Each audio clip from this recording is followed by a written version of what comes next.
All right, to the accessory bracket, we're gonna have 3 bolts on it. Here, and you got 1 tucked back in here. These are all gonna be 13 millimeter.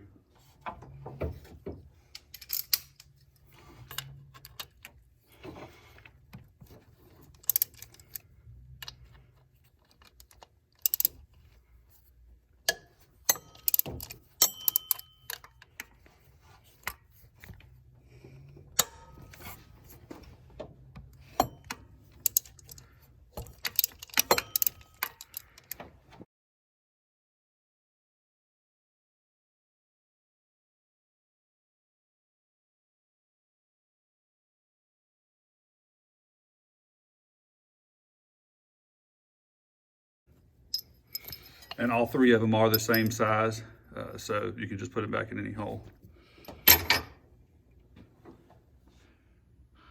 All right, now that we got it loose, go ahead and pull your AC compressor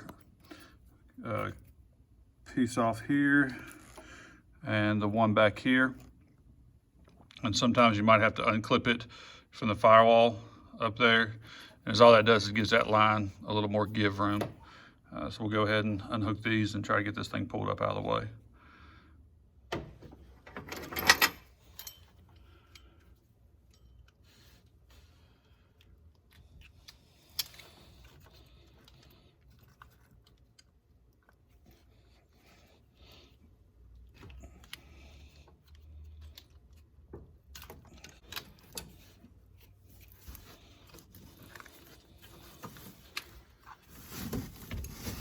Need to do is kind of just shift it over to the side. If it'll sit on that hose right there, and that gives us some room to work now.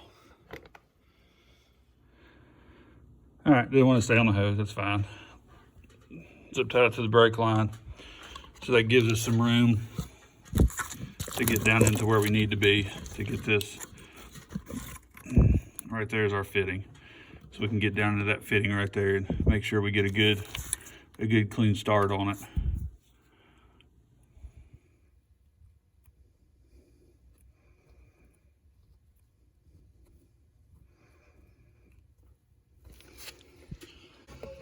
I get a full wrench in pretty good.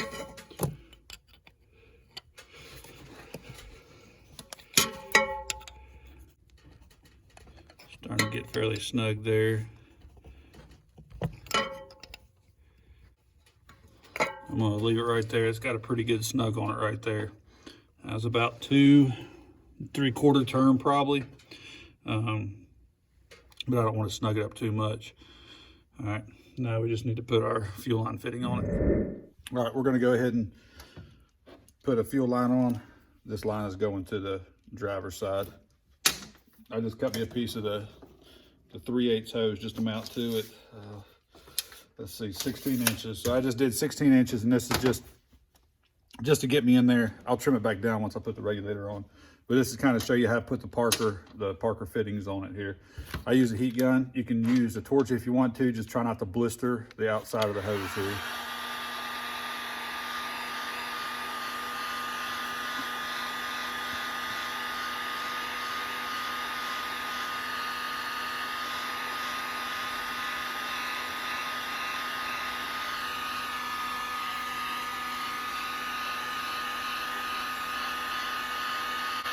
You can use soap water or spit to put on the end of your fitting there to get it in.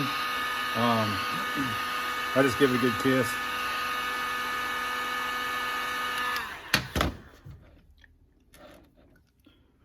Kind of get it started in there a little bit. The angled ones are a little bit trickier, and this line is hot. You want to push it all the way in. There we go.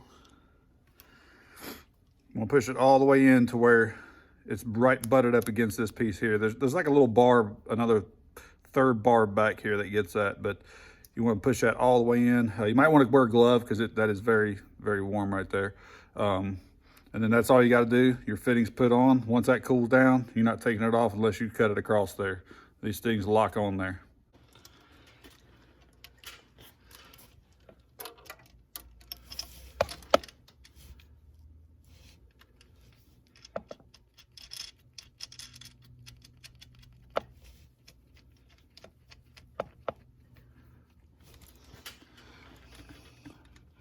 All right, and this is pretty much just kind of set it to the whatever angle you want it to be at coming across here. And this is an 18 mil.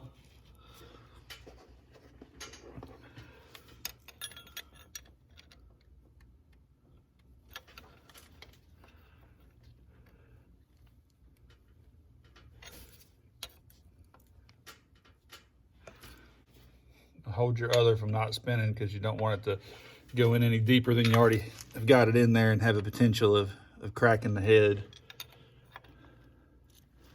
That's the one thing that's worrying me about this job. I just do not want to crack that head. I like working on these, but if I can keep from doing that, that'd be great. All right, now we're going to move to the rear of the heads and put some fittings on there. Now, during the unboxing, I showed you a piece, a big aluminum block. And basically you take your banjo nut, you keep your factory steel lines hooked in, you take your banjo nut and just bolt it right to that, you're done. After you do that, this 1/2 inch piece is on the big block and you just run it to the 1/2 inch. Because I'm a badass, I went ahead and just cut the lines on that. So there's $150 right there. Oops. Once I cut the lines on it, I went to put the factory line back in it, and because I'm a badass, I ended up bending the line and crimping it. So I ended up putting a flat spot in it.